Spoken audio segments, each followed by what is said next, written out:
Halo semuanya, selamat datang. Hari ini kita punya cerita yang luar biasa nih. Sebuah kisah tentang transformasi pribadi seorang wanita Jepang yang menemukan keyakinan baru setelah melalui pencarian yang panjang dan penuh perenungan. Yuk, kita langsung selami kisahnya. Nah, ini dia pertanyaan intinya kan? Apa sih yang mendorong seseorang untuk mengambil jalan yang benar-benar baru, yang sama sekali berbeda dari semua yang pernah mereka kenal? Pertanyaan inilah yang menjadi inti dari perjalanan pribadi Nurai Istiqbal. Kenalan yuk, ini Nurai. Kisahnya ini bukan soal pindah agama dalam semalam loh, tapi ini adalah sebuah perjalanan penemuan diri yang butuh waktu 7 tahun. Perjalanan yang membawanya dari Jepang, keliling Asia, dan akhirnya menemukan sebuah keyakinan yang benar-benar baru baginya. Oke, supaya kita benar-benar paham keputusannya, kita harus mundur sedikit ke masa lalunya.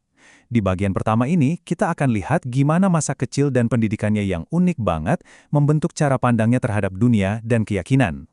Nah, ini yang bikin ceritanya menarik banget. Coba lihat deh latar belakang pendidikannya. Nurai itu menghabiskan 3 tahun di sekolah Buddhis, terus lanjut 10 tahun penuh di sekolah Kristen.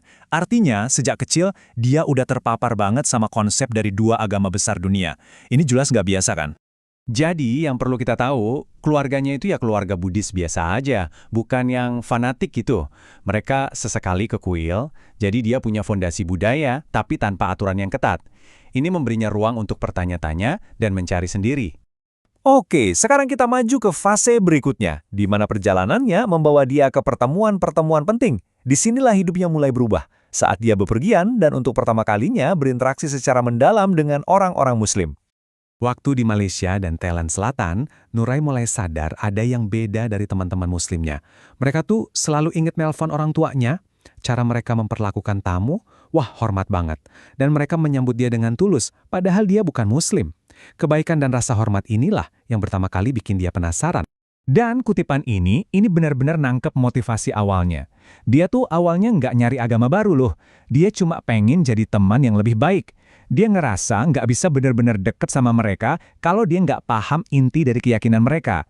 Semuanya berawal dari keinginan untuk menjalin persahabatan sejati. Proses dari sekedar penasaran sampai benar-benar yakin itu, wah, nggak sebentar. Butuh 7 tahun perenungan dan pembelajaran. Ini menunjukkan betapa serius dan dalamnya pertimbangan yang dia lakukan sebelum mengambil keputusan besar ini. Jadi perjalanannya itu bisa kita pecah jadi 2 tahap utama. 5 tahun pertama, dia cuma ngamatin aja, melihat gimana sih kehidupan seorang Muslim itu sehari-hari. Baru deh 2 tahun berikutnya, dia mulai aktif belajar tentang Islam itu sendiri, lewat buku, podcast, sampai video. Sangat metodis pendekatannya. Ya pastinya, proses ini nggak gampang. Nurai juga punya keraguan yang, ya manusiawi banget lah. Dia suka banget makan babi, dia mikir, waduh, bisa nggak ya aku komitmen sholat 5 waktu? Atau, apa besok aku langsung harus pakai hijab? Kekhawatiran seperti ini bikin ceritanya jadi sangat relatable. Nah, ini dia titik baliknya, momen krusialnya. Seorang teman mengajukan satu pertanyaan yang mengubah segalanya. Pertanyaan ini seolah-olah memaksa dia untuk berhenti mikirin hal-hal praktis dan fokus sama apa yang benar-benar dia yakini di dalam hatinya. Saat itu dia sadar, kalau hidupnya berakhir besok, dia ingin meninggal sebagai seorang Muslim. Dengan keyakinan itu, akhirnya dia mantap. Dia resmi mengucapkan syahadat di Jepang. Nah, ini bukan cuma soal penegasan iman pribadinya, tapi ada juga alasan praktisnya. Karena sertifikat itu dibutuhkan kalau suatu saat nanti dia ingin pergi haji atau menikah. Oke, sekarang kita sampai ke bagian yang mungkin paling bikin deg-degan. Gimana reaksi keluarganya di Jepang coba? Menceritakan perubahan sebesar ini ke orang tua bisa jadi momen yang sangat menegangkan kan? Cara Nurai menghadapi ini pinter banget loh. Dia sengaja milih pulang pas bulan Ramadan, supaya orang tuanya bisa lihat langsung gimana dia menjalani keyakinan barunya. Dia nggak mau menyembunyikannya, dia justru mau berbagi pengalaman itu sama mereka.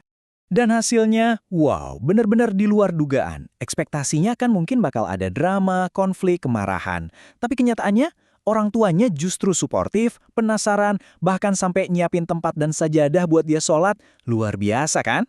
Jadi, kenapa kok mereka bisa nerima? Jawabannya simple tapi dalam banget. Keluarganya melihat Nurai berubah jadi orang yang lebih baik. Setelah bertahun-tahun mungkin agak jauh, dia pulang sebagai anak yang lebih perhatian. Dia nelpon mereka setiap hari. Perilakunya yang positif itu membuktikan kalau keyakinan barunya membawa kebaikan. Terus gimana sih Islam mengubah kehidupan Nurai sehari-hari? Yuk kita lihat gimana keyakinan barunya ini mempengaruhi cara pandang dan interaksinya dengan dunia sekitar. Nurai punya filosofi yang keren banget soal dakwah. Buat dia, dakwah itu bukan cerawah, tapi lewat perbuatan. Dia ingat banget gimana kebaikan dan keramahan seorang muslim dulu menjadi pemicu perjalanannya. Dan dia ingin melakukan hal yang sama untuk orang lain, menjadi contoh positif lewat perilakunya sehari-hari. Yang menarik ya, perubahan gaya hidup yang kelihatannya drastis, ternyata buat Nurai nggak seberat itu. Dia emang udah nggak minum alkohol, dan soal berhenti makan babi, meskipun awalnya sulit, ternyata bukan hal yang mustahil. Fokusnya bergeser, bukan pada apa yang hilang, tapi pada apa yang dia dapatkan. Dan ini dia perubahan terbesar, yang paling dalam buat dia. Sebelum memeluk Islam, dia merasa harus menghadapi sebuah masalahnya sendirian, seperti prajurit tunggal. Tapi sekarang, dia merasa punya tempat untuk bersandar, tempat untuk meminta pertolongan kepada Tuhan. Dia nggak lagi merasa sendirian dalam perjuangannya. Kisah Nurai ini meninggalkan kita dengan satu pertanyaan buat direnungkan ya. Nggak peduli apa keyakinan atau latar belakang kita, perjalanannya ini menyoroti pencarian kita semua akan makna, komunitas, dan kedamaian batin. Jadi apa sih artinya menemukan tempat di mana kita benar-benar merasa pulang?